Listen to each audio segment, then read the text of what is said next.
mau tanya Mbak Sintanya silakan langsung. Sempat ada katanya mau ada kesepakatan untuk rujuk kembali. Kenapa sih tidak mencapai hal tersebut mungkin? Sempat ya ada kepikiran karena saya komunikasi sangat baik ya dengan Mas Indra gitu. Saya komunikasi baik, adalah dia etiket baik, tapi itu nggak lama gitu karena setelah itu dia saya lihat lagi ya terulang lagi dan yang ada itu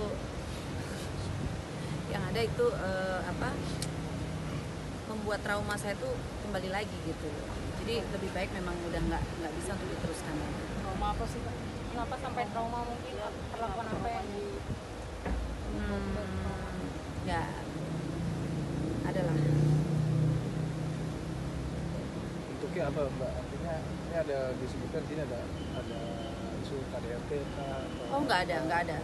Suami saya nggak ada KDRT, nggak ada. Terus bilang ada juga kan ada berita-berita nggak dinafkahi, saya alhamdulillah dinafkahi ya. Tapi ada hal-hal prinsip yang memang sudah saya bicarakan secara baik-baik sama Mas Indra, tapi tidak ketemu jalannya yang akhirnya sudahlah kita memang harus berpisah. Hitungannya kan kalau untuk usia pernikahan sendiri masih terlalu dini. Iya, memang terlalu dini. Yang menjadi fondasi kalian untuk memutuskan untuk berpisah tuh. Ya kalau dari salah satu gini, yang satunya tuh ngalah terus, tapi lama-lama kan juga capek juga orang kalau ngalah terus. Gitu. Jadi kalau saya sudah memberi pengertian, oke, ngerti, tapi terulang lagi, oke, ngerti, terulang lagi. Jadi lebih baik. Akhirnya kan cekcok terus, nggak ada ketemu jalan baiknya, ya harus selesainya dia di persidangan gitu. Kecil-kecil lah yang posesif dari Mas Indra yang bikin Mbak Sinta gak nyaman. ya karena berlebihan sih menurut Atau mungkin saya. ada hal lain juga. Kalau soal penyimpangan seksual mungkin ada pembahasan di situ. Isu penyimpangan seksual yang ada di Mas Indra. Enggak, normal. Ya kan kalau itu Bang, tapi gimana sih Bang artinya yang isi somasi ini, apakah ada bentuk ke arah ranah pidana? Mungkin bisa dibacain sama itu tadi kan ada bentuk akhirnya bentuk teror gitu-gitu, apakah itu bentuk pidananya, ada ancaman pidananya nanti atau seperti apa? Jadi untuk isi somasinya saya bacakan untuk yang poin pertama, yaitu bahwa menurut keterangan klien kami, setelah klien kami mengajukan gugatan perceraian kepada klien rekan sering mendatangi rumah klien kami, bahwa perlu diketahui semenjak klien kami mengajukan gugatan, klien kami dengan klien rekan sudah tidak tinggal satu rumah lagi.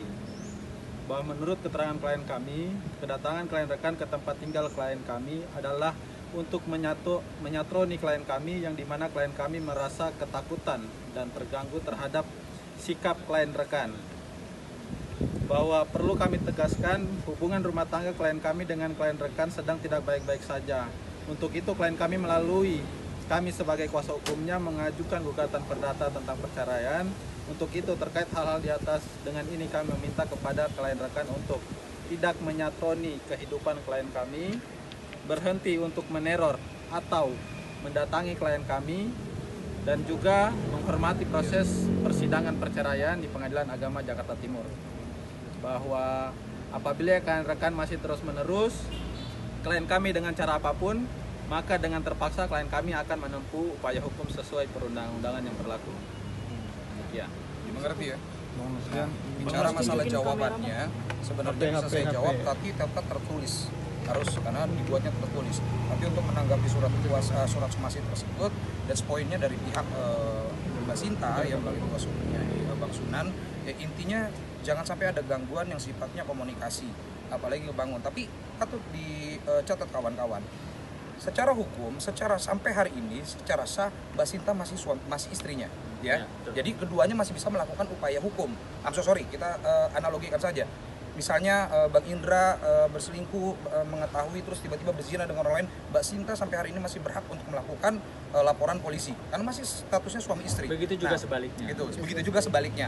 Nah, cuma yang diminta oleh Mbak Sinta ini, yang diasumsikan sebagai teror ini disudahi. Artinya lebih baik tidak ada komunikasi lagi, kan itu kan poinnya itu. Jangan ada komunikasi lagi, jangan ada lagi upaya-upaya untuk melakukan komunikasi yang membuat dia tidak nyaman. Nah, jadi saya sampaikan ke klien saya adalah udah stop komunikasi. Kalau memang harus misalnya diblok kan sudah punya kuasa hukum toh, bisa mewakili kuasa hukumnya dan jauh lebih aman dan jauh lebih tenang melalui kuasa hukum. Karena yang disampaikan itu harus melewati koridor hukum. Bang Sunan tidak bisa sembarangan ngomong, saya juga tidak boleh sembarangan ngomong gitu kan. Nah, jadi lewat koridor hukum. Jadi lebih baik sudah jangan melakukan komunikasi-komunikasi yang sifatnya menurut Sinta di sini mengganggu. Ya karena begini, kalau kondisinya seperti ini, jangankan kata-kata yang sifatnya menjerumuskan, marah, kesal ataupun sentimental. Kata-kata sayang aja di sini jadi masalah. Kalau dilakukan terus-menerus kan gitu kan, karena sudah ada sentimental di dalamnya sudah ada perkara, sudah ada istilahnya sudah masuk gugatan, berarti kan sedang tidak baik-baik saja. Artinya setiap aktivitas itu pasti mengganggu. Nah, saya akan sampaikan hal itu tinggal dua. Saya kan juga kan mewakili klien saya nih, saya nggak bisa bilang. Dua, pertama kalau dia menganggap itu sebuah gangguan berarti dia harus stop gitu ya. Atau kedua, misalnya dia bilang, oh dia menganggap ini nggak mengganggu, bukan gangguan, ya terima konsekuensinya nanti misalnya gitu. Apa yang dilakukan oleh pihak Pak Sunan gitu kan, kalau dia merasa ini bukan sebuah gangguan. Kan dua, ya nggak bisa langsung mewakili Pak Sunan, tapi asumsinya ada dua yang bisa dilakukan. Pertama, dia mengiyakan ini misalnya, oke, kita akan nggak akan ganggu Mbak Sinta lagi. Atau yang kedua, saya tetap ganggu, orang dia pasti istri saya, itu kan juga dia bilang gitu. Tapi ada konsekuensinya. Ada konsekuensinya di situ. Nanti pihak dari Mbak Sinta melalui Pak Sunan dan tim juga membuat, karena masih somasi pertama saya harus balas, kalau sudah clear